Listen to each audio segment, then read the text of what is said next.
Ugochi na-aga n'ihu. Biko ka anyị gbakọ kịta wee kenye Eze-Ana. Eze-Ana ị ga-adị. Eze-Ana Ugochi Eze-Ana Ugochi Tubelu. Nwoke ọma na Oraifite ị ga-adị.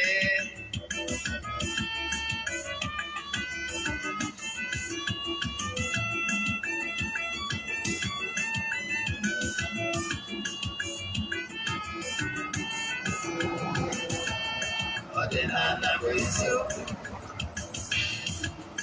Odinana bụ ụzọ ndụ. Ị ma na o nwere olu na-eti mkpu na-asị ụmụ Igbo chigharịa, ụmụ Igbo chigharịa.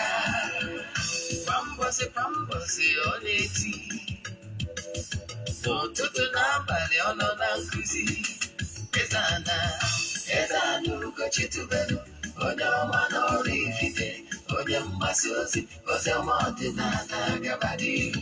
Eze-Ana Ugochi Tubelu, onye ọma na-eje eme ọnụ. Ọdịnala bụ ụzọ ndụ gaba n'ihu.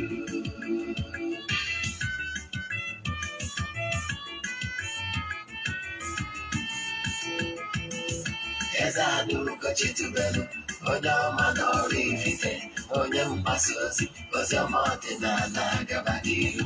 Eze-Ana Ugochi Tubelu, onye ọma na-eje eme ọnụ. Ọdịnala bụ ụzọ ndụ gaba n'ihu. Eze-Ana ga-adị. Ugochi Tubelu ga-adị. Ugochi Tubelu temple ọ ya adị.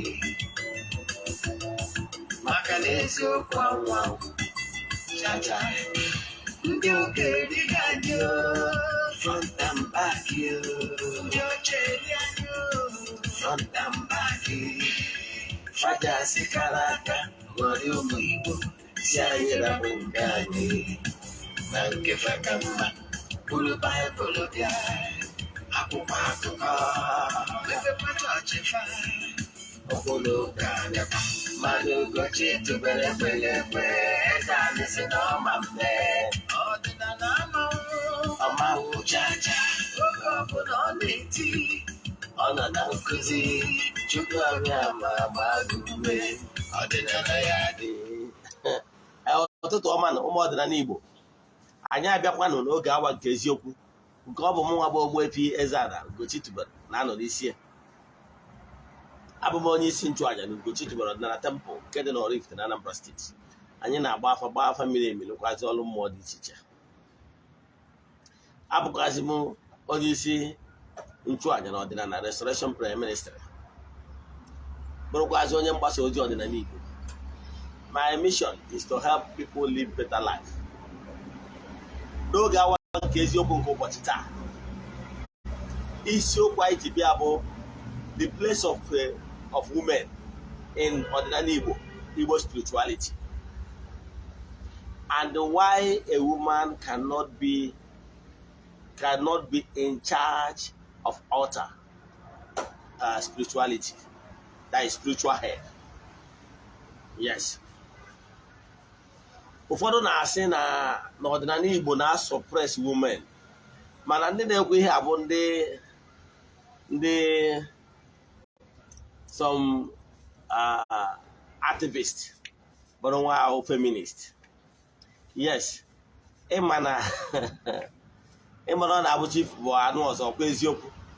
Yes, ọnya bụ isiokwu anyị akọwa ya ka o doo anya taa. Mana bifo anyị gaba n'iru, echefuna na aja anyị na-achụ kwa ọnwa nke Disemba ga-abịa n'isi njedebe echi niile bụ Mọnde. Ndị niile sonyere anyị na ya bụ aja ga-enweta ihe onyonyo etu a sị chịkọta ya bụ aja. A ga-achụ aja dị iche iche, chụọ ma aja ebulu, then mekwa aja saraka. Ọ bụrụ na ị nọ anywhere anyị nwere ike ịbịa Oraifite, then you are invited. Yes, so ọ bụrụ ya. Then minus that one, ihe anyị ji wee tinye nke a na-etinye bụ Mondays, ihe anyị ji wee tinye nke abụ na ọda ya na 19th o bọsị aja just achịkọta ya emesara aka for the day. Then so ị ga-enweta ihe onyonyo ya ma ọ bụrụ na iso ya. Cause ọzọ bụ anyị ji kaadị anyị ji tata anyị ga-eke ndị mmadụ bụ MTN and Glo. MTN and Glo 500 naira each. I get here at the end of this program. It's only for our fans. Then, can I give up your also? Nobody start about Sunday. It's your way to be able any question about spirituality. Let me explain to you. In creation,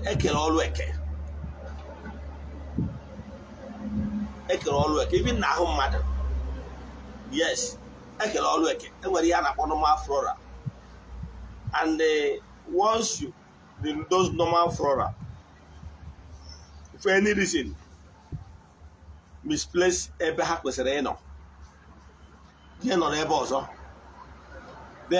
harmful. The problem of this world today, ndị mmadụ na-try ka ha megharịa ọtụtụ ihe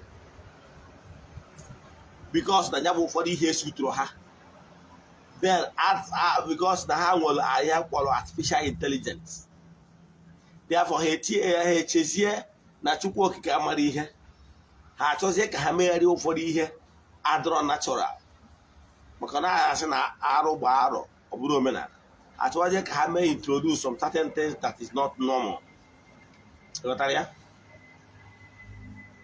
From okukuwa, from creation, Chukwu okike melo nyere nwoke the leadership, then mee nwaanyị ka ọ bụrụ a subordinate, ka ọ bụrụ onye inye aka nke ya bụ nwoke. Dịka ndị mmadụ na-ala ka iji ihe mmadụ ma wee marụ gatụ ka nsigoro n'akwụkwọ ndị ụka ọbịara wee mara atụ je n'akwụkwọ Corinthians, I think 1 Corinthians, ebe Paul of Tarsus na-akwụ na ụmụ nwaanyị ekwesịrị ama ekwu okwu n'ụlọ ụka n'ọgbakọ, ama ekwu okwu from the pulpit. Yes, ọ sị gbara ọ bụrụ onwe nwaanyị ọbụla nwere ajụjụ ọ na-arụ ọrụ ụlọ ya jụọ di ya. Ọ dị ebe anyị echefugo the right quotation now, mana ọ na-akwụkwọ Corinthian ka ọ dị. So enyi wekwa otu ya bụ inwe ike ịnụgo ya before mgbe ị na-eje ụka ọbịa. Yes, that one apart.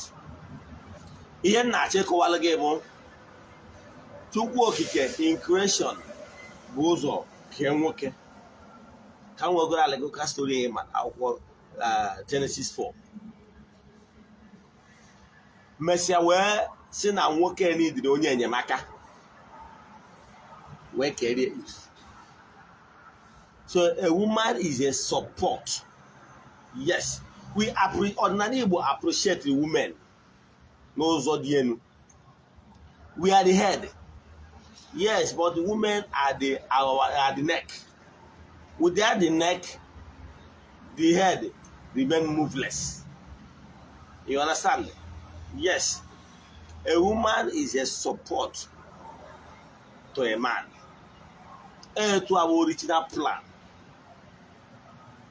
Hapụzikwara n'ụwa kịta for the fact na ọtụtụ ụmụ nwaanyị na-ejezi akwụkwọ, onwerozi academic pursuit, onwerozi academic level ọkọsụ ọbụla ị ga-asị kịta na onwerozi nwaanyị gụrụ ya nọ.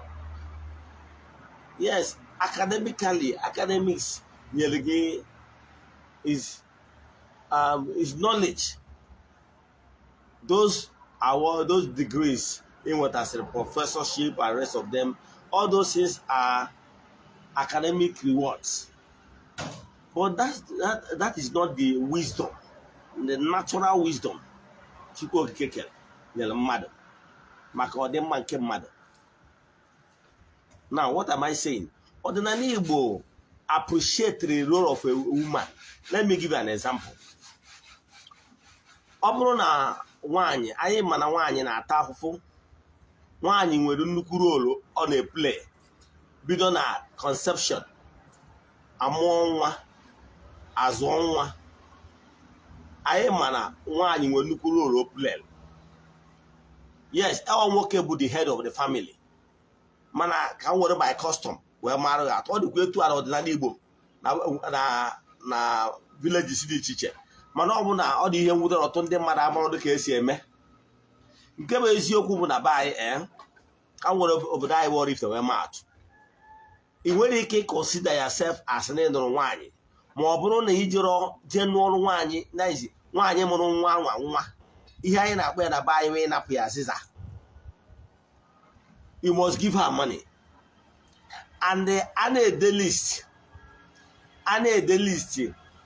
eji agba nkwụ nwaanyị mana ana Igbo ime ego bụ the first stage mana the final stage bụ ịgba nkwụ nwaanyị anyị kwụrụ na-akpọ ya ime ọgọdọ kwụrụ na-akpọ ya ịgba nkwụ mana afọ ọsọ sị kpọọ ya ihe ọ pụtara bụ na ụbọchị abịa ma ego nwaanyị bụ ụbọchị akọzọ to the immediate family ya mana ụbọchị a gbaziri nkwụ nwaanyị ụbọchị akọzọ tụrụ the whole village and the friends and well wishers and relatives of ndị dị involved so ọ dị wider n'ụbọchị anwa na be anyị a na-enwe list nke nne mụrụ ọmụmụ n'ala Igbo so n'ala Igbo ọdịnala anyị appreciate the role of a woman onye batara n'ụbọchị anwa a na-agba nkwụ nwaanyị enwere long list ihe ị ga-enye nne ọ bụrụ na be anyị mmanya dị ya ma ọtụ dị ya ji dị ya ede dị ya plantain dị ya na ihe ndị ọzọ niile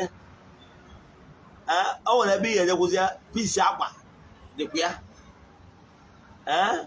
ihe ndị a niile bụ ihe eji kpuchie ego ga-adịrịrị ya a na-akpụ ya ego eji anapụ nwaanyị azịza yes so ihe ọ pụtakwara na ị nwere ike isi na a na-emekwuru nwaanyị ego maka iburecha iri na ego dị ya ihe a bụ ihe a na-enye nne ọmụmụ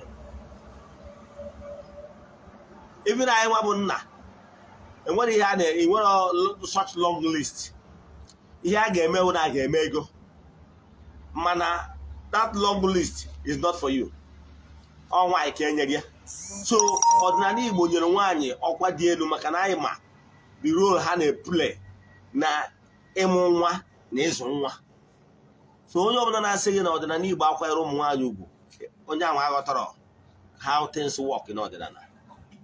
Nke ọzọ bụ ụmụ nwaanyị nwere na be anyị bụ mmeji be anyị wee na-agbara gị atụ maka na mgbe ụfọdụ ọtụtụ n'ime ndị mmadụ ndị na-ekwesịrị ụdị ihe etu a when was the last time they visited home maọbụ ha nọ wee si the nọrọ ya practice the culture of their people. Na be anyị ụmụ ọgbụ ị nwere ike ịgba nkwụ na be anyị ụmụ ọgbụ ha nwere long list yes ncha ga-adị onwe ndị nwere ike isi na eva so big one onwe ndị nwere ike isi na ude ezigbo ude kwa ya adị ya ma mmanya ha ma nri ha ma ihe ha niile ga-ezu oke ha nwere long list yes ọ ha ka a na-anụrụ nwaanyị maka ị ka just kpọrọ nwanne ha nwaanyị so ụmụ nwaanyị nwere nnukwu role to play. Ada ekwuzi okwu ụmụ agbọghọ yes ha niile bụ ụmụ nwaanyị ị ga-esetụrụ ụmụ agbọghọ nwere ihe ị na-ekwu nwere isi ọ bụrụ na be anyị ọ bụghị ana na oku ụmụ ọgbụ ma ọ bụ oku ụmụ agbọghọ riri mberi ihe niile a na-eme ugwu sunset till anyị nweta ozi from ụmụ agbọghọ na ụmụ ọgbụ ụmụada yes ndị si na ya village ndụgorozie wee bịakwa na nwanne ha nwaanyị na alụ di. Ọ bụrụ na anyị nweta ripọtụ na these two important organs ihe setụrụ ha bụ ụmụ nwaanyị o nwere ihe anyị ụmụ nwoke na-eme ihe niile ga-adị stansil ije setụrụ ha ịghọtara ya ha dị very powerful. Na be anyị ụmụada ma ọ na-akpọ ya ụmụada ma ọ na-akpọ ụmụ ọgbụ ha dị very powerful ha na-eduna mmadụ ịbụrụ nwaanyị anụtara na village mana you are messing around ọ iji nwanne ha nwoke na-eti epere ha nwere right na be anyị kpọna gị ha dị very powerful. N'ala Igbo ụmụ ọgbụ ejiri ọha egwu atọ o nwere ihe ya wuo mee n'obodo ụmụ ọgbụ kwuo ana na-etu a ka o si dị to attend o Israel onye ọbụ na-ekwe ụmụ ọgbụ ọdịnala Igbo ejiri ihe gbasara nwaanyị wee na-egwu egwu anyị enye ha due respect. Na onwere ihe ọbụla a na-eme ha asị kere ihe ụmụ ọgbụ kwuru. Ka ụbọchị a na-emezi akwamozu, ka ụbọchị a mụrụ nwa ọfụ n'ala Igbo, ihe dị mkpa na ndụ mmadụ bụ ụbọchị ọmụmụ onye ahụ na ụbọchị ọ na-anwụ, ụbọchị a na-akwụ ya. Ụbọchị ọmụmụ nwa, ụmụ nwaanyị ya ekuru nwa wee na-agụ egwu ọha ga-ekuru nwa wee kuterie nna m nwa. Etu a ka ọ ya adịkwa ụbọchị a ya aba nwa afa ọ nwaanyị. So ụmụ nwaanyị were otu play ụbọchị ọmụmụ nwa amụrụ nwa ọfụ. O nwere egwu dị iche iche ha na-ada agụba n'ụbọchị ahụ, kama ya agụba taa. So ụbọchị nwaanyị mmadụ nwụkwara, ụmụ nwaanyị na-abịakwa abịa agba egwu ọgbọ. So ifunu ụmụ nwaanyị nwere rolu ụbọchị ọmụmụ mmadụ na ụbọchị ọnwụnwụ mmadụ. So omenala Igbo recognize ụmụ nwaanyị very very well. Mana enwelu ekere ọrụ eke. Ụmụ nwaanyị dị in charge anything gbasalụ kitchen affairs. Yes, ọdịnala Igbo, nwoke bata, nwoke ara eje n'ite, nwoke nwụọ bata ọjọọ nọrọ kpọọ nwunye ezinụlọ ya na ọ bụrụ nwoke nwegoro ezinụlọ. Ọ kpọọ nwunye ebutere ya nri. Ọ nwaanyị dị in charge kitchen affairs, ọ nwaanyị. Then abịazie na ihe gbasara home affairs, ịfụ maka na ọ bụrụ na ezinụlọ dị mma, nwaanyị a ga-ekele nwaanyị. Onye akpatalụ ezinụlọ ọnwụna gbara afịa, a na-ebie nwaanyị. Nwatakịrị na-eme ọfụma, ọ bụrụ ome ka nne ya. Mana nwatakịrị a na-eme onye ebe ọfụfa, ọ nne ka a na-ebu ya. Kpata na mgbe a na-agbaju nwaanyị, a ga-ajụ kedu ka nne esi eme. Nwaanyị nwere big role to play in the life of the children and the ezinụlọ. So ọ nnukwu ọfịs ka ọ bụ. Nwaanyị na-achịkọta ezinụlọ. Nwaanyị na-achịkọta the in charge of the kitchen affairs, ihe ezinụlọ ya ga-eri. Ihe dị eje bụ ọga na-agata ife, dị eje kpata ife wedata n'ụlọ. Nwaanyị ka ọ bụ ọrụ ya efu na osiri ya bụ ihe. Ọnya batara ya na-achọ nwaanyị anya lụrụ ana. So nwaanyị nwere nnukwu responsibility of taking care of the home front, including the home in general and the kitchen aspect. Mana nwoke di nwe ụlọ bụ nyanwa wụ di nwe ụlọ. Nyanwa wụ the head. Then so ihe ọdịnala Igbo ara emere nwaanyị ala ka ọ na-eme ebu spiritual head. Ọsụsụ ebu spiritual head. Mana ihe ọbụla ihe ndị ọzọ, ọdịnala Igbo mere nwaanyị ala ime ihe ndị ọzọ. Nwaanyị can have the best of education. A ga-azụ nwaanyị ọgbara ka esi esi nri, nri ya na-esi nri, nwata nwaanyị anọdebe nri ya were na-amụta. Maka na ama na nwaanyị wụ the bedrock. Yes, ịfụ na day to day activity of the home, ọ dị nwaanyị n'aka. Ịghọtara ya? So ndị Igbo kwenyere nwaanyị ugwu. Mana mgbe ndị niile na-eme ụdịdị allegation a, ebe ha na-atụ aka bụ the spirituality in everything. Look around, ihe niile gbasara n'Igbo, ụmụ nwaanyị dị in charge. Yes, ihe gbasara home and ịfụ maka ihe a na-esi esi, ụmụ nwaanyị dị in charge. So only where nwoke dị in charge bụ ịbụ the spiritual head, the altar head. That is ebe nwoke bụ nwoke. Maka ndị Igbo na-atụ ilu na nwoke bụ n'afọ bụ nne ya okenye. In that context. Now, ọ bụrụ na enwe ihe a na-akpọ ọjị n'ala Igbo, kola nut, iji gosi ụlọ nwoke bụ the head, eweta ọjị n'ala Igbo asị na nwaanyị adịghị awa ọjị.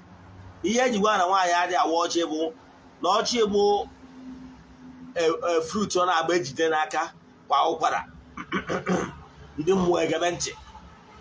Ịghọtara ya? Ọjị nwere spiritual meaning. It has connection with the spirits. So Oluwana na mgbe eji awa ọjị ịma na-abanyego n'ime mmụọ kpatara na mmadụ nwere ike iji ọjị wee jee n'ihu mmụọ jee ya ahịhịa. Ọ bụrụ iwu na ọzọ mgbe e gburu achụrụ aja ihe mme sọ ọjị nwere jee ya ahịhịa. So abaghị adịghị gbasara ọjị ịma na-abanyego na spirituality.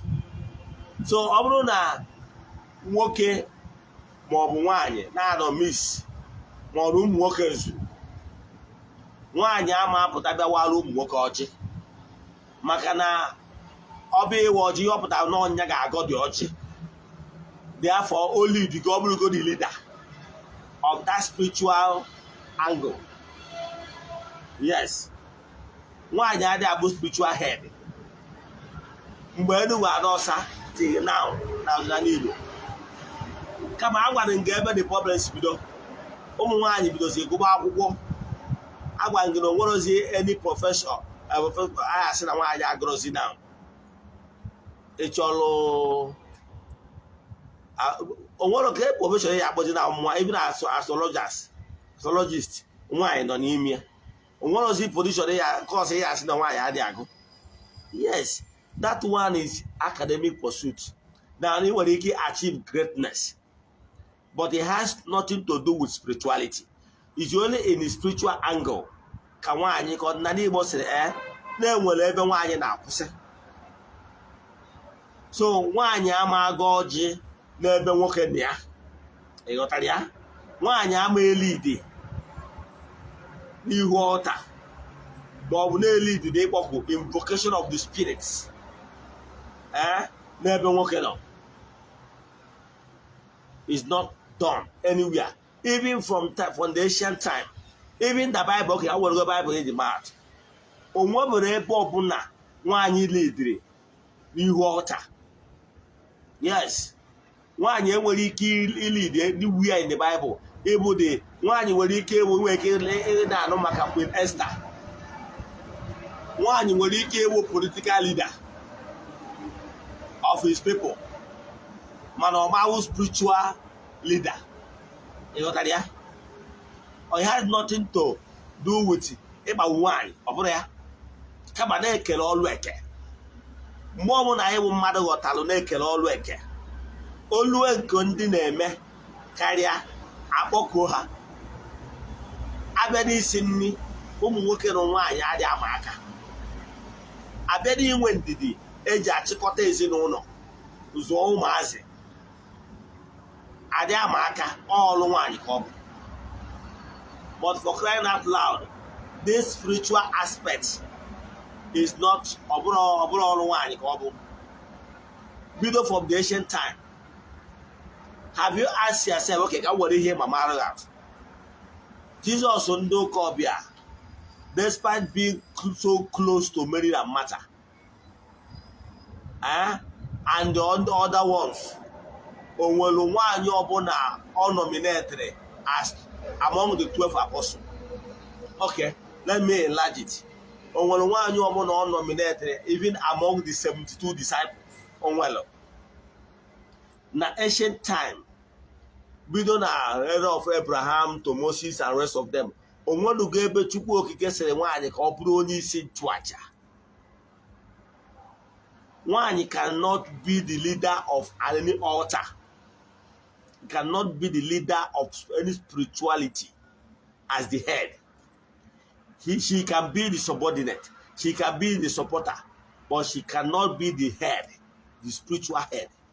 Ịghọtara ya? Agwakwana ngụkwa otu ọrụ akwụkwọ Kọrịntịan ebe Pọl na-agwa ndị na-eso ya si ya na nwaanyị ama lead n'ọta ikwu okwu. Onwe ajụjụ na n'ụlọ ya jụọ di ya. Ịghọtara ya? So nwaanyị ga-abụ a support to the husband from behind. Ịghọtara ya? It has nothing to do with ibutu ọkwa nwaanyị, no. Kama na ihe ya aghọta na ya bụ na-ekele ọlụ eke. Ịghọtara ya? The work of Igbo spiritual head has so much to do with masculine energy. It has so much to do with masculine energy. So, and the masculine vibration, to be the head, to be the commander. So, over here has anything to do with feminine vibration. So, Chukwu Okike marry here from day one. Where men are ekerolwa, this work is solely for men as priests. Onwere ebe ọbụla na agba ochie nwaanyị bụ nyanwa leader as onye isi chụaja. Nwaanyị nwere ike like Queen Esther nwere ike fight for the well-being of his people, of our people. Mana ọma bụ is their spiritual head. Oluo na nke ndị ma eme si kpọkuo ha ka ha kpaa agwa ha. Okay, abroad has nothing to do with academics or I'm a professor or I'm this or that. Double PhD has nothing to do with masters. You know what I mean? Yes. One you will is on any board. Board of political office, you know, leader, women leader and everything and the but Obama the spiritual head. Makan Obaro. The vibration of a woman is not suitable to be the spiritual head because spiritual head need the masculine energy. I'm not going to say a man with sentiment and I want to talk everywhere. Overall, he can more the sentiment. Yes, because the ancient time in the Bible, even for the ancient book till now, onye wubere altar ka ngwa what they don't know. Ọ bụrụ na ebe ị nwere ike na-afụ ebe nwaanyị wubere altar bụ the head. E nwere ike isi na Nigeria na onye izi afụgoro ya bụ nwunye Dahosa ma ọ bụ ndị ọzọ. E nwere other women now claim na ha abụrụgo bishop. In Igbo spirituality, the self-acclaimed bishop is null and void. Is not acceptable. You know why? One amable spiritual head to any organized and established active altar. One you will get come on, I hear them out of personal aggrandizement or buga. It will get for dinner unye. Have found one woke an altar in the name of any church or church. Mana makiji na no church kanyabo altar wobelo, but a kind of inheritance to his family. And knowing fully well na where the kapempe mobi do such ministry, more such altar. What is your wunye as another adult? More wunye the second in command. So what can they teach you the bishop? Hearing that is born out of greediness. That is not afforded as a personal altar, personal business. It's not avoid. Now real spirituality. Why are they Jackie altar? Altar are the active. Yes. I put the altar, but not altar or the active. So Odinana Igbo and in ancient time is not allowed. It has nothing to do with Igbo to Wanyana. No. Yes. One will Ikibu or one will Ikibu a diviner. One will Ikibu Afa. One will Ikibu gift to Amoma. One will Ikibu fourth. One will Ikibu prophet. One will Ikibu anything. Mana nwaanyị ama abụnata onye isi nchụaja ọ ihe m na-ekwu nwaanyị nwere ike inwe onyinye niile ebe o nwere ike nwe onyinye nwoke nwere ma ọ bụrụ ọnya ga-eme ka ọ bụ the spiritual head maka na ekele ọlụ eke ịghọtara ya ọnya bata n'ala Igbo na ọ bụgoro n'otu ndị dibịa ijego na akwụkwọ ndo agba ochie na akwụkwọ Samuel ị ga-afụ ebe Sọl jere consult Samuel ka ọ gwa ihe o nwere ike ime ebe tesi na fọndụzi apart na his own leadership. Wee sị na o jekwu nwaanyị na-agba afa, nwaanyị wee gbara ya afa. Samuel wee pụta wee jụrụ ya kere ihe ọ na-edistọpụrụ ha na mmụọ. Ihe ji wee kwubu ya, nwaanyị nwere ike inwe gift ọbụla, mana na o nwegoro highest gift or the more academically sound will never make that woman ka ọ bụrụ onye isi nchụaja. Ọ dịrọ possible. O nwere obodo ụfọdụ ị ga-eje luo, ọ bụrụ na nwaanyị bụ onye na-agba afa, ọ ma awalụ gị ọjị, ihe ọ ga-eme o were ego ma ọ bụ ọjị debere gị sị gị na ya emeelụ gị ọjị. Yes.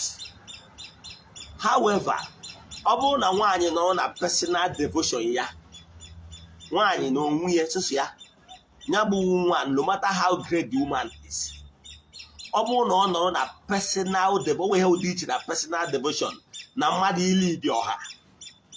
Yes, nwaanyị nọ na personal devotion ya, o nwere ike ọnwụ na nwaanyị bụ dibịa, o nwere ike ịwara ezumezu ya ọjị. Ya personal, she's letting with her ezumezu within her vibration. So o nwere ike ịwara chi ya na ndị ya na-eso ọjị, because at that level ọ ka nọ within her vibration. Ọ dị command the other male vibrations. Ọ ya batara nwaanyị nwere ike ịwa ọjị n'ihu mmụọ ya, mana ọ ma ụwa ọjị ebe nwoke nọ. You know why? Maka na ebe a nwoke nọ enwego masculine vibration. So for that reason, the feminine vibration ama supersede masculine vibration. So ọ ma ụwa ọjị. Ọ bụrụ na ala Igbo, nwaanyị nwere ike ibute ọjị. Ọ bụrụ na nna nwụrụ na anọ ọjị, nwaanyị a nwere ike bute ọjị, obie nwa ya. Yes, obie nwa ya ebuteziere ụmụnna ma ọ bụ okenye. Onwezi onye nwa ya si ya waa ọwa na ọnwa na nwa ya erugo oge ịwa ọjị, ọwara ụmụnna ya ọjị. Ịghọtara ya? It has nothing to do with ibudo ọkwa nwaanyị ala, mana ihe ọgwụgwụ na ekele ọlụ eke, enwere vibration ndị nwere. So o nwere ebe ọbụla all over the world nwaanyị na-erect an altar, spiritual altar. Onwe ndị merienu na ụdị na ya na-alụ dibịa rete altar. That altar is not what it should be. Yes, nwaanyị a na-erect altar. Nwaanyị ọbụla chọrọ ịlụ ọrụ mmụọ ga-anọ n'okpuru di ya. Yes, it's normal. Maka na o nwere ọrụ mmụọ, o nwere ebe ndị Igbo na-atụ isi, o nwere ebe a ga-alụrụ ọrụ mmụọ, nwaanyị apụọ, nwoke akwụrụ. Ịmara arụrụ ọrụ mmụọ ruo n'ọrụ ịchachapụ anya, nwaanyị wee back off. Yes, etu a ka ọ dị na ndị Igbo, etu a ka ọ dị everywhere. Jegoro je gụọ Baịbụl bido na mbido wee ruo n'isi njedebe, ma onwere gị ebe ịfụrụ nwaanyị bụ onye isi nchụaja. And ọ bụrụ na nwaanyị ama erect altar, ọ ma bụ onye isi nchụaja. Nwaanyị ama sị na nwoke erect gị altar dị afọ ka e bụzi onye isi nchụaja is not done anywhere. Kpata na ala Igbo, o nwere ọtụtụ ọrụ mmụọ nwaanyị ama alụ. N'ọmatụ ụdị nwaanyị ọsọ ya wụsị ya bụ nọ nnukwu nwaanyị. Nwaanyị adịghị akpọtụ ndị ichie. Nwaanyị ama apụtasị na ya na-akpọtụrụ ndị ichie na ọ na-akwadoro ndị ichie. Nwaanyị adịghị eme ya ka ofu. Nwaanyị adịghị adụ ada ngwuru. Ka ịbụa. Nwaanyị agha apụtasị na ọ na-alụ nwoke agwụ. O nwere ụmụ ihe ara afụ na soshal midia. Agwara m ụnụ, ọ bụrụ na ị chọrọ ịmụta ọdịnala na be nna gị, jee mara etu ndị bụ si eme, ka ị ghara ịpụta na soshal midia ụfọdụ a na-akọrọ stori. O nwere ndị nwere ike ịnọ na Lagos nọrọ na-akọrọ soshal midia, o nwere otu ọdịnala ọ dị na vileji be nna ya. Ndị be nna ya, as far as they are concerned, ha ka mụ ya asị Esta na-eje ụka. Ọ bụrụ na onwe ihe mere na Lagos, anyị ebunata ebe nna ya ndị ụka ya akwụ ya, ejegoro ndị job ndị ụka ya akwụ ụgwọ ha bịakwa ya, because ọdịnala ya na-agwụ ya olu ọdana. Onwere n'otu ọdịnala ọ dị na ya na vileji amara ya. Mana ọ pụtara soshal midia, ihe ọ ga na-eme ewu ofolo onye a oje nweta copycat, ojefolo onye a nweta copycat, weruzi uche nke aka etuwe isie ihe prezent ya na platfọm ya, ị na-akụ aka. Maka na ihe eji akụ aka bụ na ị mara how things work. Ya nwaanyị adịghị abụ spiritual leader. Nwaanyị enwere ike ebe a na-asị gị jee lụọ agwụ, nwaanyị enwere ike pụtasị na ya na-alụrụ gị agwụ. Yes, nwaanyị adịghị abụkwa onye isi agwụ. Nwaanyị enwere ike ịnọkịta bụrụ aka ji ọfọ of any deity. Yes, nwaanyị nwere eri deity ọbụla nwaanyị nwere ike ịpụta si na onye nwa bụ dị aka ji ọfọ onye isi mmụọ na ya bụ dị ọdụrụ pọsịbụl. Ịma na mmụọ ahụ abụrụ mmụọ obodo debere n'usoro ọdịnala Igbo, na onye ji aka ewubere onwe ya ọta ha na-adị ewube na soshal midia. O nwere ike si na onye nwa bụ dị onye nchụaja. Nwaanyị adịghị abụ onye isi nchụaja. Yes, both me anywhere. Nwaanyị nwere ike ịbụ onye owu mmiri ma ọ bụ onye akpọrọ ka ọ bụrụ eze nwaanyị. Ọ na-alụ ọrụ asị eze nwaanyị o. Yes, ọ na-eso nkwu na nwere onye bụ eze nwaanyị na-abụrụ queen mother. Yes, so o nwere ike ya bụ nwaanyị ọ bụrụ na ndị mmiri kpọrọ ya ọrụ, ọ na-eje na mmiri na-arụ ọrụ 1 or 2, ma ọ kwado nkwado mgbe ụfọdụ nwere ike ịnweta ozi from the river goddess, sikwa ozi, ma that does not mean na onye nwa bụ the head, spiritual head. Unless no spiritual head mmadụ ji aka ewubere onwe ya nke fụrụ usoro ntọala ọdịnala. Enwere ndị nọ many place, ụfọdụ na Abuja, ụfọdụ na Lagos, ụfọdụ na ebe dị iche iche, jide aka ewubere onwe ya mmụọ nke ya. Nwere ike sị na ya bụ onye isi nchụaja, mana I can tell you na onwere any altar ọbụla enwere ike ime elect by a woman. Ọ nwekwara any altar ọbụla nwaanyị nwere ike ịbụ nye ma bụ the spiritual head. Ọ bụrụ na ịbụ nwaanyị mana ọrụ maara gị, then enwere ike onye nwe nwoke na-akwụdoro gị. Yes, either na nwanne gị ma ọ bụ na ọdị gị ga-akwụdoro gị, ga na-emere gị ihe ndị anwa ọ bụ na ọ bụ iwu na nwoke ga-eme. Etu a ka ọ dị n'ala Igbo. But that does not mean na nwaanyị anwa na-ebute ya n'ọkwa dị ada. Na o nwere gift, na o nwere gift, na o nwere onye amara dị iche iche, na o nwere ike ikwubi okwu, ihe niile adị oke. Mana ịbụ spiritual head, yes, it's not meant for a woman because of equal reason. Ọ bụrụ na a na-akpa oke mana ọ na-ekere ọrụ eke na nwoke bụ a spiritual head, na-enwere masculine vibration na-aba aka ya, mana nwaanyị enwe that masculine vibration, therefore na ọ ma bụ the head, kama na ọ ga-abụ onye inye aka to the head. Ghọtara ya? So achọrọ nke ịghọta nke ọfụma, maka na ọ bụrụ na ịghọta ya ọfụma, inwe ike malụ ihe kpatara n'ọdịnala Igbo sị na nwaanyị ada atụ ana ngwu. Ihe kpatara ịtụ ana ngwuru nwoke, ọ ga-eji nnekwu ọkụ wee kwụ na taa gị nwee na-eto na ada ana ngwuru be gị, ma ọ bụrụ na ana ngwuru adụrọ wee wube that altar, family altar, a na-akpọ ya okwu ala. Now nwaanyị nwekwara ike o jebe ije ji etu esi emegbo, ọ bịa wutuchie na ije onwe okwuchi. O nwere ike bịa ije dị anwa bịa wutuchie kpọrụchie wee bịa. Ọ bịa chi ya abịa etu ya nwere chọrọ ya ofu akụkụ na kọmpaụnd ebe ọ ga-adọgba okwuchie, ọchị kọmuniketi tochie, oje medu ya. Ụtara ya? Ọnya ka ọ ya eme. Then enwere ọ bụgoro nwaanyị bụ arụsị be nne ya sobe ije eji cannot even be the spiritual head. Ma ọ bụrụ na emekatazielu, o nwezie n'idi na obodo ga-eme adapt that arụsị asị arụsị obodo. Ema na a ga-ebugharịzie for that compound ebe ọ dụbaje dodozie nọ ebe ewepụtaziri maka ya, then automatically ọ nwoke ga na-afụ maka ya, ọ bụrụ nwaanyị. Ịghọtara ya?